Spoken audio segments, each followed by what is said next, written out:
महत्वपूर्ण प्रश्न किया है। हे गरुण, तुम्हारे प्रश्न का समाधान मैं अवश्य दूंगा, लेकिन इसका उत्तर देवी सुदेवा की कथा में मिलेगा। हे गरुण देव, आज मैं तुम्हें रानी सुदेवा की कथा सुनाता हूं, जिससे तुम्हारी सभी शंकाओं का समाधान हो जाएगा।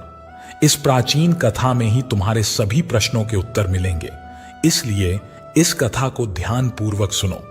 अब गरुण देव कहते हैं, हे प्रभु, मैं इस कथा को अवश्य ध्यान पूर्वक सुनूंगा। कृपया आप इस कथा को मुझसे कहिए।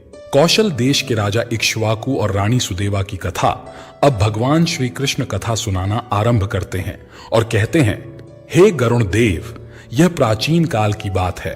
कौशल देश में महाराज इक्ष्वाकु राज्य करते थे।